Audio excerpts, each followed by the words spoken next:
job of a character artist is to take the concepts and interpret into 3D models for the world. My personal favorite creature that I got to work on Dragon Age Origins was the Darkspawn Ogre. We tried to make the ogre so terrifying in his appearance that the player wouldn't believe that he could actually beat it in combat. I was really looking forward to it. The concept was very unique, and it was a bit of a challenge to actually bring it into the 3D environment with the different elements. It might seem like a strange thing to say when working on a fantasy game, but realism is a very important part of this process.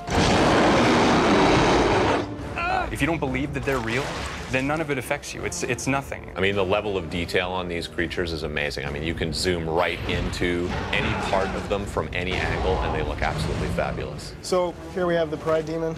It's one of the largest creatures in the game. From this concept, we'll make a 3D concept out of it.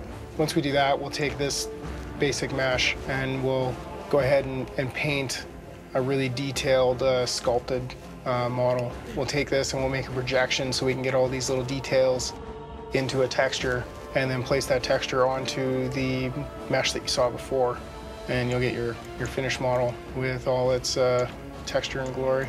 Making a creature scary is more than just making it big. It's really the way the creature moves that indicates its strength, its mass, and its bulk. Animation is really about performance, and the same way that an actor gets prepared for a role in learning and studying what this character thinks, what this character feels, the animator is, it's his job to bring that to the character in a more digital form. The great thing about working on Dragon Age is that the animators have the ability to start bringing not only humanoid characters to life, but also larger characters, more interesting, dynamic characters like dragons and ogres and the undead. So this is what the ogre puppet looks like once the rigging and the modelers have finished working with it, and now the animators can take it and start making it move. Sometimes we would just act it out, like get up and physically act out how like an ogre would move. As you can see, when the ogre hits the ground, his entire body shakes from the massive impact of his size, and that's a really nice detail. See the ogre finally in the game and working and animating and all its terrifying glory is actually it's quite surreal.